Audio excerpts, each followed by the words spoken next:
Hi. Hello. నమస్తే అందరికి. Welcome to my channel. ఇప్పుడు మనం చెప్పుకోబోతున్న story 'my bad boy' episode 275 story చదివే ముందు ఛానల్‌ని తప్పకుండా సబ్స్క్రైబ్ చేసుకొని, లైక్ చేసి, షేర్ చేయండి. అలాగే బెల్ ఐకాన్ ఆన్‌లో పెట్టుకోండి. స్టోరీ ముందుగా చదవాలి అంటే మెంబర్‌షిప్ తీసుకోండి. జీవన్ అతడి రిసెప్షన్‌కి అందరిని ఇన్వైట్ చేసి వెళ్ళిపోయాక, మరుసటి రోజు అక్కడికి వెళ్ళి, ఏవైనా పనుంటే చూసుకొని మళ్ళీ అందరూ కలిసి రిసెప్షన్ రోజే అక్కడికి వెళ్ళాలి అని అనుకుంటారు. రాత్రి భోజనాలయ్యాక ఎవరి రూమ్‌లోకి వాళ్ళు వెళ్ళిపోయాక, "మొన్న ఏదో గొడవ అని చెప్పావు. జీవన్ అన్నయ్య, సారిక వదిన దగ్గరికి వెళ్తున్నాను అని. కొంపదీసి వాళ్ళ పెళ్లి నువ్వే చేసొచ్చావా ఏంటి బావా?" అని అడిగింది వేద వాళ్ళ రూమ్‌లో వాకింగ్ చేస్తూ. "నేను చేయలేదే. దగ్గరుండి మీ అన్నయ్య తన మెడలో తాళి కట్టాడు. సడెన్‌గా మళ్ళీ ఈ గొడవలు అన్నిటి వల్ల మళ్ళీ వాళ్ళు పెళ్ళికి ఒప్పుకుంటారో లేదో అని భయపడ్డాడు మీ అన్న" అని రుద్ర చెప్తూ ఉంటే, "మా అన్నయ్య ఏం అలా భయపడే రకం కాదులే బావ" అని అంది వేద. "అవును నిజమేలే" అని కొడుకుని పడుకోబెట్టి, "వీడికి ఫస్ట్ వ్యాక్సిన్ ఎప్పుడో ఉందని చెప్పావు గదా!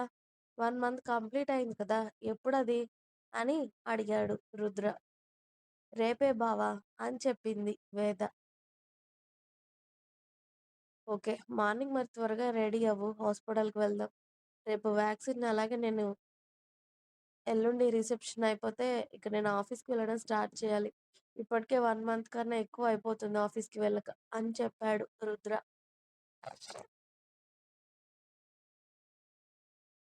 సరే అని చెప్పి ఇక మరుసటి రోజు కొడుకుని అత్త, అమ్మ రెడీ చేసి ఇవ్వడంతో వేద, రుద్ర కలిసి హాస్పిటల్‌కి వెళ్తూ ఉంటే, "నేను కూడా వస్తాను వదిన మీతో పాటు" అని భూమి కూడా వాళ్ళతో పాటు బయలుదేరింది.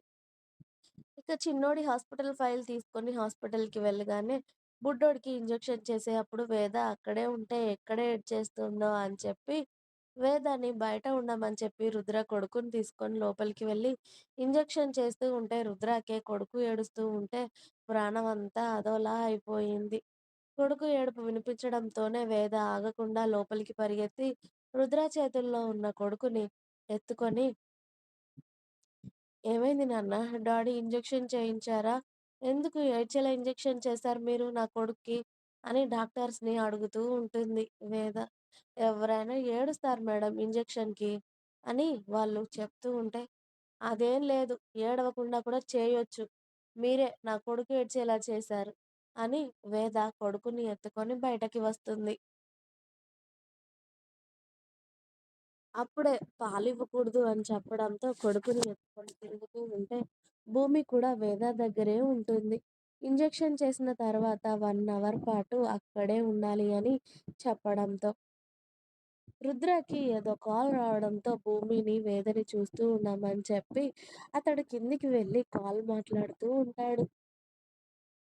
కొడుకుతో పాటు వేద కూడా ఏడ్చి, ఏడ్చి వెక్కిళ్ళు తెచ్చుకోవడంతో, "వదిన నేను వాటర్ తీసుకొస్తాను" అని భూమి కూడా వెళ్ళడంతో, అక్కడొక్కతే ఉంటుంది వేద కొడుకుని ఎత్తుకొని. అప్పుడే ఒక రూమ్‌లో నుండి దేవ చేతిలో పేపర్స్‌తో బయటికి వచ్చి, చూసుకోకుండా వేదకి చిన్నగా తగలడంతో, "సారీ అండి" అని వేదాని చూసి, "మిమ్మల్ని ఎక్కడో చూసినట్టుంది. మీరు రుద్ర వైఫ్ కదా సిస్టర్" అని అడిగాడు దేవ. "మీకు మా బావ తెలుసా?" అని అడిగింది వేద. "మీ బావగారు తెలియకుండా ఎవరైనా ఉంటారా సిస్టర్ హైదరాబాద్‌లో? ఇంతకీ చిన్నోడు ఏడుస్తున్నాడు?" అని దేవ కంగారుగా అడుగుతూ ఉంటే, వేద మళ్ళీ తనకి తన ఏడుపు గుర్తొచ్చి ఏడుస్తూ ఇంజెక్షన్ చేశారు ఫస్ట్ మంత్ వ్యాక్సిన్. డాక్టర్‌కి అస్సలు ఇంజెక్షన్ వేయడమే రావడం లేదండి. నా కొడుకు ఏడ్చేలా ఇంజెక్షన్ వేశారు తెలుసా? అని వేద దేవాతో అంటూ ఉంటే, "నేను ఎత్తుకోనా సిస్టర్ మరి?" అని అడిగాడు. పాపం వాడలా ఏడుస్తూ ఉంటే దేవా మనసు కూడా కరిగిపోయింది మరి. "సరే ఎత్తుకోండి" అని కొడుకుని దేవా చేతికి ఇచ్చి, ఆమె కళ్ళు, మూతి, ముక్కు అన్నీ తుడుచుకుంటూ ఉంటే, నిజంగానే దేవా ఎత్తుకొని వాడిని అటూ ఇటూ తిప్పేసరికి వాడికి నిద్రొచ్చినట్టుగా కూడా అయిపోయి, ఏడుపు ఆపేసి దేవా భుజం మీద నిద్రపోతూ ఉంటాడు. "మీరు ఎత్తుకోగానే వాడు ఏడుపు ఆపేసాడండి" అని వేద చెప్తూ ఉంటే, "అండి వద్దు సిస్టర్. బ్రదర్ అని పిలువు. అన్నయ్య లేకపోతే తమ్ముడు అనో పిలవండి" అని అన్నాడు దేవ. "అయితే మీ బర్త్‌డే డేట్ చెప్పండన్నయ్య" అని అన్నయ్య అని పిలవాలా? తమ్ముడని పిలవాలా అని చెప్తా అని వేద అడుగుతూ ఉంది. అతడి బర్త్‌డే డేట్ చెప్పగానే, అమ్మో! మీరు నాకన్నా పెద్దవాళ్ళైతే అన్నయ్య అని పిలుస్తానులెండి. మా చిన్నోడు బారసాల ఫంక్షన్‌కి కూడా వచ్చారు కదా! ఆంటీ కూడా మాట్లాడారు. నాకు గుర్తుంది కానీ సడెన్‌గా చూసేసరికి గుర్తుపట్టలేదు అన్నయ్య. చిన్నోడు ఏడుస్తూ ఉన్నాడు కదా! వాడు ఏడిస్తే నాకు ప్రపంచమే కనిపించదు. వాడు ఏడ్చేసరికి నాకు కూడా ఏడుపు వచ్చింది తెలుసా అన్నయ్య? అన అని వేద ఏడుపు మొహం పెట్టుకొని అమాయకంగా చెప్తూ ఉంటే, ప్రపంచంలో ఉన్న అమాయకత్వం మొత్తం వేద మొహంలోనే కనిపించి చాలా క్యూట్‌గా అనిపించింది దేవాకి.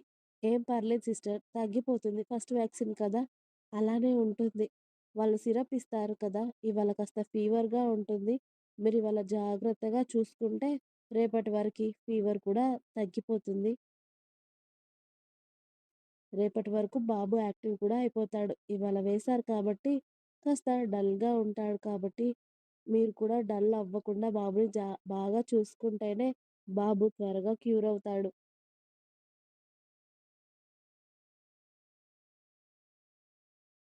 అని దేవా చెప్తూ ఉంటే, "మీకివన్నీ తెలుసా అన్నయ్య? మీకు పెళ్లయిందా?" అని అడిగింది వేద. "లేదు సిస్టర్ ఇంకా నేను పెళ్లి చేసుకోలేదు" అని దేవా అన్నాడు. అప్పుడే అక్కడికి భూమి పాప కూడా ఎంటర్ అయింది. ఓహో! నా పిల్ల కూడా వచ్చిందా ఇక్కడికి అనుకోని పెళ్లి చేసుకోవాలి అంటే ఆ అమ్మాయి దొరకాలి కదా సిస్టర్ అన్నాడు దేవ. అవును కదా అన్నయ్య! నాలాంటి మంచి అమ్మాయి కనిపిస్తే చెప్తానులెండి మీకు అప్పుడు అని వేద నవ్వుతూ అంది. థ్యాంక్ యూ సిస్టర్ అని భూమిని దేవ సూటిగా చూస్తూ ఉంటే అక్కడ ఉంది రుద్ర అనుకోని పొరబడి సడన్‌గా దేవా దేవాని చూసేసరికి నిలుక్కుపోయింది భూమి. "ఏంటి భూమి వాటర్ తీసుకొస్తాను అని అలాగే వెళ్ళిపోయావు?" అని వేద అడుగుతుంది.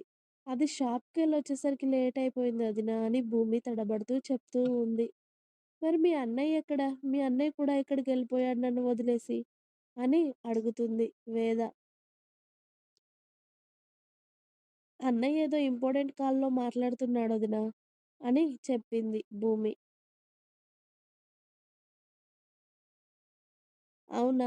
అని భూమి తీసుకొచ్చిన వాటర్ కొన్ని తాగి నర్స్ వచ్చి, "మళ్ళీ ఒకసారి బాబుని తీసుకురండి మేడం. డాక్టర్ గారు మరోసారి చెక్ చేస్తారంట" అని చెప్పగానే, అలాగే అని దేవాని, భూమిని అలాగే వదిలేసి దేవా చేతుల్లో ఉన్న కొడుకుని ఎత్తుకొని మళ్ళీ డాక్టర్ గారి దగ్గరికి వెళ్ళింది వేద. "గుర్తొచ్చానా ఇప్పటికైనా? మళ్ళీ మర్చిపోయారా భూమి మేడం?"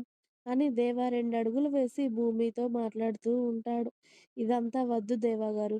ప్లీజ్ మన మధ్య ప్రతీదీ ఓవర్ అని చెప్పాను అంతే. అది అక్కడితో వదిలేయండి.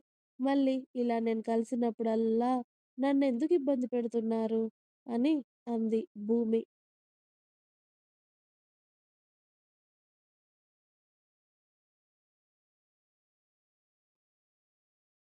"నువ్వు వదిలిపెట్టమని చెప్పగానే, నువ్వు ఓవర్ అని అనగానే ఇదంతా అయిపోయింది అని చెప్పగానే వదిలేయడానికి నీకు నేనెలా కనిపిస్తున్నానే? పిచ్చోడిలా కనిపిస్తున్నానా?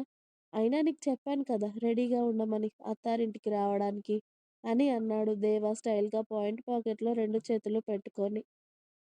"అది జరగదని నేను కూడా చెప్పాను కదా దేవగారు" అని అంది భూమి. ఇలా మాట్లాడితేనే నాకు తిక్క రేగేది అని వాళ్ళిద్దరి మధ్యలో అడుగు దూరం కూడా లేకుండా ఇంకో అడుగు దేవా ముందుకు వేయబోయేసరికి రుద్ర ఎంట్రీ ఇచ్చాడు. దాంతో ఉన్న చోటే ఆగిపోయి జస్ట్ భూమిని చూస్తూ ఉంటే అక్కడ దేవాని చూసి రుద్ర కళ్ళు చిన్నవి అయ్యి దేవా అన్నాడు రుద్ర. హాయ్ రుద్ర అని దేవా చిన్నగా స్మైల్ చేశాడు. హాయ్ అని రుద్ర నువ్వేంటిక్కడ అన్నట్టు చూస్తూ ఉంటే, వేద అప్పుడే కొడుకుని ఎత్తుకొని బయటికి వచ్చి, బావా ఈ అన్నయ్య నాకు తెలుసు. ఈ అన్నయ్యతో ఇప్పటివరకు నేను మాట్లాడాను. తెలుసా? నీ కొడుకు కూడా అన్నయ్య ఎత్తుకుంటేనే ఊరుకున్నాడు. అసలు మీరు ఎందుకొచ్చారన్నయ్య హాస్పిటల్‌కి? అని వేద అప్పుడు అడుగుతూ ఉంటుంది. ఇంకా ఉంది మీకు నా స్టోరీస్ నచ్చినట్టయితే ప్లీజ్ లైక్ చేయండి, షేర్ చేయండి. అలాగే ఛానల్‌ని తప్పకుండా కొత్త వాళ్ళందరూ సబ్స్క్రైబ్ చేయండి. Please subscribe my channel. Thanks for watching my video. By by. Please like, share and subscribe.